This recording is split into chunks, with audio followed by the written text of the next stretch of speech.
And welcome back. A major effort underway tonight to right a very painful wrong in our country's history, a wrong steeped in racism. And it happened right here in the Bay Area. 80 years ago, the U.S. Navy convicted 50 black sailors of mutiny. Their crime was refusing to load ammunition at Port Chicago in Concord. After a huge explosion killed hundreds of men. Those men are now known as the Port Chicago 50. At the time, the men were sentenced to hard labor and given less than honorable discharges. And they weren't exonerated until just a few months ago. Today, on the anniversary of their trial, and at the exact spot where it happened, the Treasure Island Museum unveiled a permanent installation to commemorate the Port Chicago 50. Developers say it's meant to teach visitors about the bravery of these men. The daughters of one of those men, Cyril Shepard, was at today's unveiling and said she was deeply moved by the exhibit. And to hear that so many people do not know this story is, I can't understand that.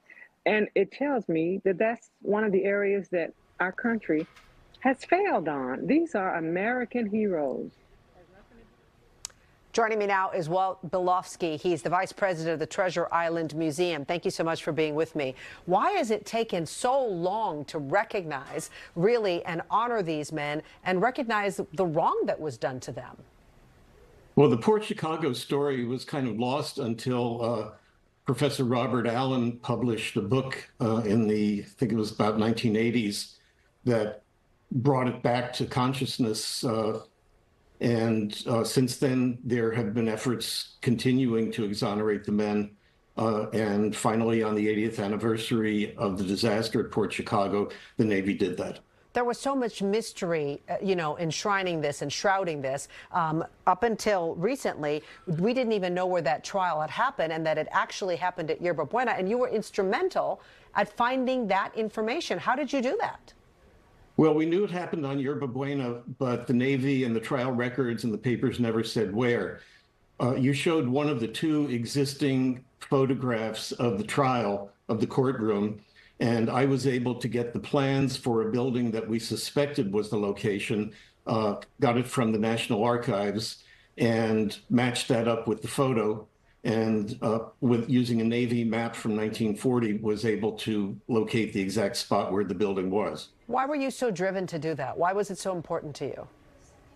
It's important to tell history at the place where it was made, and losing the location of an important piece of San Francisco's history and civil rights history, it's just wrong. It was something that needed to be remedied. Right, and a lot of people don't realize that all the Port 50 men were all black, and this was at a time where there was a lot of racism in actually happening in the military, and a lot of people believe that this is what led to their conviction and being convicted of mutiny when other people weren't.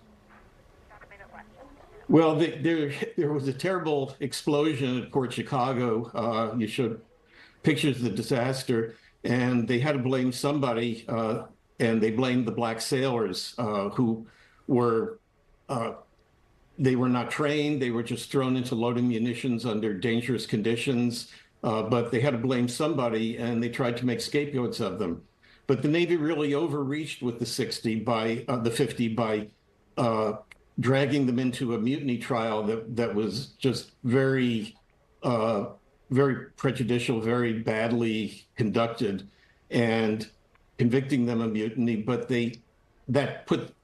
that made them a human face on the racism in the Navy. And Thurgood Marshall and the NAACP were able to use that in a campaign to try to get them exonerated, and also it created widespread awareness of the racism in the Navy. And that directly led to the desegregation of the Navy in 1946. So now they're in perpetuity. They will be honored for the sacrifice that they made because of the new installation. Thank you so much for being a part of this and for helping to uncover history and righting a wrong.